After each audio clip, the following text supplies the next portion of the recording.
ಇದು 1 ಎಕರೆ ತೆಂಗಿನ ತೋಟ, ಒಳ್ಳೆ ನೀರಾವರಿ ಬೆಲ್ಟು. ಒಂದು 60 ತೆಂಗಿನ ಮರ ಬರ್ತವೆ. ಫಲ ಬಿಡ್ತಿರೋ ಒಂದು 20. ಉಳಿಕೆವು ಬಂದ್ಬಿಟ್ಟು ನಿಮಗೆ ಎಲ್ಲ 3.5 4 ವರ್ಷ 5 ವರ್ಷದವು. ಇನ್ ಫ್ಯೂಚರಲ್ಲಿ ಅವು ಕೂಡ ಫಲ ಸ್ಟಾರ್ಟ್ ಆಗುತ್ತೆ. ರೆಕ್ಟ್ಯಾಂಗಲಾಗಿ ಬರುತ್ತೆ. ಇದರಲ್ಲಿ ಒಂದು ರನ್ನಿಂಗ್ ಬೋರ್ವೆಲ್ಲು.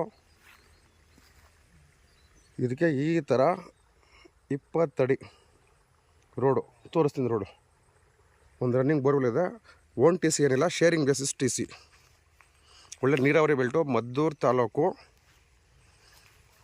ನಿಮಗೆ ಸ್ಟೇಟ್ ಹೈವೇಯಿಂದ 1.5 ಕಿಲೋಮೀಟ್ರ್ ಆಗುತ್ತೆ.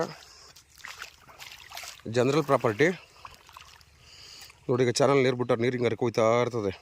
ನೀರಾವರಿ ಬೇಕು ಅನ್ನೋರಿಗೆ ಹೇಳಿ ಮಾಡಿಸಿದಾಗ ಇದಕ್ಕೆ ಆಕ್ಸಸ್ ಯಾವ ಥರ ಇದೆ ಅಂತಂದರೆ ತೋರಿಸ್ತೀನಿ. ಇದು ಇವ್ರು ಅಂತಂದಿರೋದು. ಇದಕ್ಕೆ ಸೇಲಿಗಿಲ್ಲ, ಸೇಲಿಗಿರೋದೇ ಇದು. ಮದ್ದೂರು ತಾಲೂಕು, ಬೆಂಗಳೂರಿಂದ 80 ಕಿಲೋಮೀಟ್ರ್ ಆಗುತ್ತೆ ಇದು ಪ್ರಾಪರ್ಟಿಗೆ.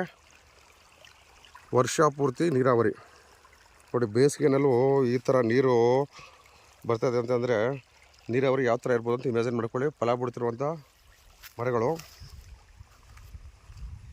ನೀರಂದರೆ ಪಕ್ಕದ ಗದ್ದೆಯವರು ನೀರು ಕಟ್ಟಿದ್ರು, ಅಲ್ಲಿ ಎಕ್ಸ್ಟ್ರಾ ನೀರು ಹರ್ಕೊಂಡು ಹೋಗ್ತಾಯಿದೆ.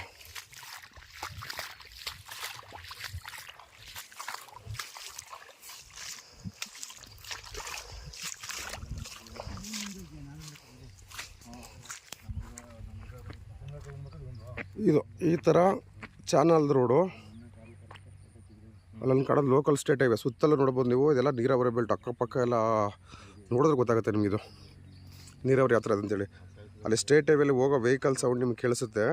ಮರಗಳು ಅಡ್ಡ ಇರೋದ್ರಿಂದ ಕ್ಲಿಯರಾಗಿ ಕ್ಯಾಪ್ಚರ್ ಆಗ್ತಾಯಿಲ್ಲ. ಅಲ್ಲಿಂದ ಇದೊಂದು 400 ಮೀಟ್ರು ಈ ಥರ ರೋಡು. ಸೊ ಇಲ್ಲಿಂದ ಇದು ಅಣ್ತಂದಿರ ಭಾಗ. ಇಲ್ಲಿಗೆ ರೋಡ್ ಅದಕ್ಕೆ ಇಂಡಿಪೆಂಡೆಂಟ್ ಆಕ್ಸಸ್ ಇಲ್ಲ. 2 ಕುಂಟೆ ಸಪ್ರೇಟ್ ರಿಜಿಸ್ಟರ್ ಮಾಡಿ ಕೊಡ್ತಾರೆ. ಹೌದು, ಇವ್ರದೆಲ್ಲ ಅಣ್ಣ ತಮ್ಮಂದ್ರ ಭಾಗಗಳ ಜಮೀನುಗಳು. ನಿಮಗೆ ಲೀಗಲಾಗಿ ಏನು ಬೇಕು ಸಪ್ರೇಟ್ ರೋಡ್ನ ರಿಜಿಸ್ಟರ್ ಮಾಡಿ ಕೊಡ್ತಾರೆ. 1 ಎಕರೆ ಈ ಥರ ಫಲ ಬಿಡ್ತಿರುವಂಥದ್ದು. ಈ ಫಸ್ಟ್ ಲೈನ್ ಇರೋ ದೊಡ್ಡ ಮರಗಳೆಲ್ಲ ಅದ್ರ ಪಕ್ಕದ್ದು ನೋಡಿ. ಹಿಂದೆ ಹೋದಾಗ ಹಿಂದೆ ಎಲ್ಲಿವರೆಗೆ ಕಾಣಿಸುತ್ತೆ ಹಂಗೆ. ಟೋಟಲ್ 60 ಚಿಲ್ಲರೆ ಮರ ಇದೆ. ಅದರಲ್ಲಿ 20 ಮರ ಆಲ್ರೆಡಿ 35-40 ವರ್ಷದ್ದು ಫಲ ಬಿಡ್ತಾಯಿದೆ. ಉಳಿದವು 40 ಚಿಲ್ಲರೆ ಮರಗಳು 3ರಿಂದ 4 ವರ್ಷದವು. 2 ವರ್ಷ ಅವು ಕೂಡ ಫಲ ಸ್ಟಾರ್ಟ್ ಆಗುತ್ತೆ. ನೀರಾವರಿ ಬೆಲ್ಟು, ಮದ್ದೂರು ತಾಲೂಕು ರಿಜಿಸ್ಟ್ರೇಷನ್ನು.